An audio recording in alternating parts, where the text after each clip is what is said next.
Welcome to The Explainer. Today, we're going to dig into some really fascinating insights from investor Jaspreet Singh about a pretty wild paradox: how major economic downturns can actually be the biggest wealth-building opportunities out there. So let's just jump right into the big question, right?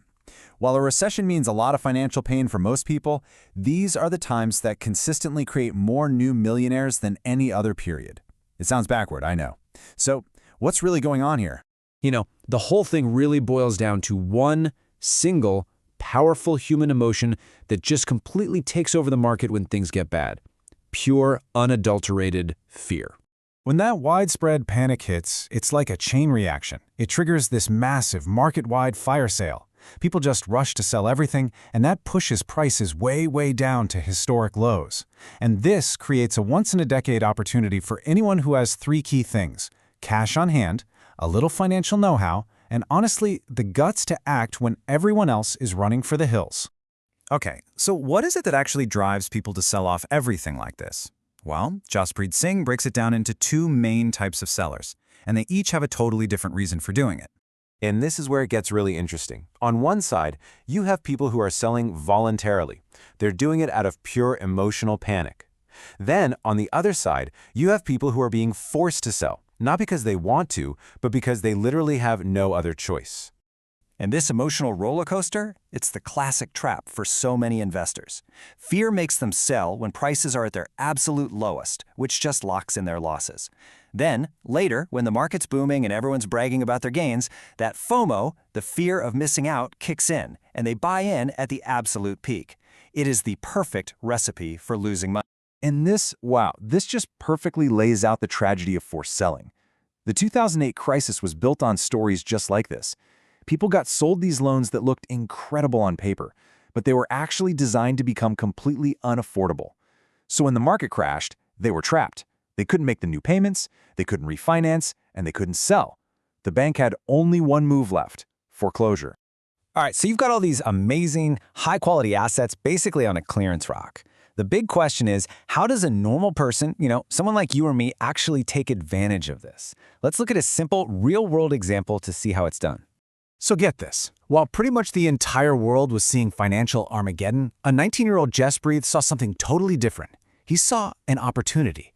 He took the savings he had and made a move that, people probably thought was crazy at the time. But it just shows you that crucial mindset shift you need to build wealth when things look bleak. I mean, just look at these numbers. It's kind of nuts. He bought a property that was recently valued at $150,000 for just $8,000. That is a discount of over 90%. And this wasn't because the condo was suddenly worthless, right? Nope. It was because the person who owned it before was a forced seller. By buying a valuable asset when nobody else wanted it, he laid an incredibly powerful foundation for his future wealth. Okay, so maybe you're not a real estate mogul or a stock-picking wizard. That's totally fine. For most of us, there's a much simpler, way more disciplined approach. It's called dollar cost averaging. Basically, you just invest the same amount of money on a regular schedule, say every single month, like clockwork. It automatically makes you buy more when prices are cheap and less when they're expensive. There's no emotion, no trying to time the market, just consistency. So what this really boils down to is picking your strategy. Active investing, that's trying to pick individual winning stocks like McDonald's, it can have a huge payoff, but man, it is incredibly risky and you really need to know your stuff. Passive investing, on the other hand, lets you buy a tiny piece of the whole market. You spread your risk out, and it makes it a much safer and more sustainable strategy for most people. Now, it's so easy to get sucked in by the promise of getting rich quick, right? Especially with day trading all over social media. But Jaspreet has a really stark warning here. Trading is not the same thing as investing, and for almost everybody, it is a losing game. And this quote just nails it.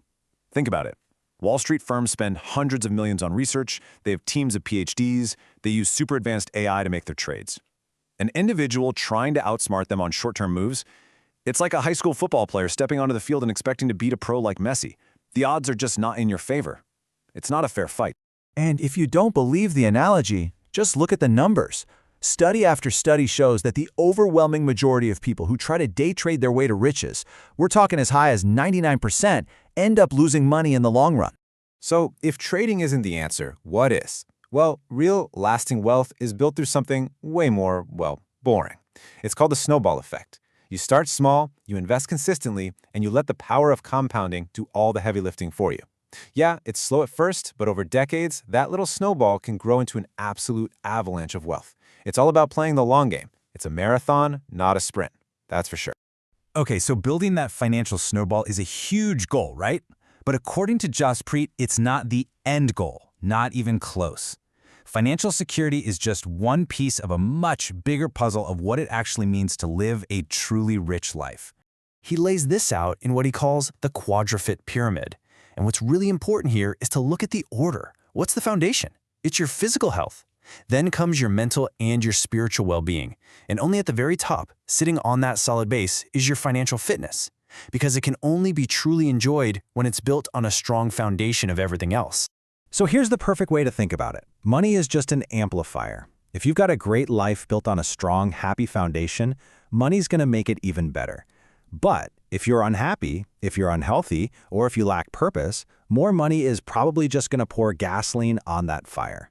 Which, brings us to the final, and honestly, maybe the most important question of all. Knowing how to build wealth during a crisis, that's an incredible tool to have. But it's just a tool. It's not the point. The real objective is to build a life where that wealth actually serves your deeper purpose. So, you gotta ask yourself, what is it that really drives you?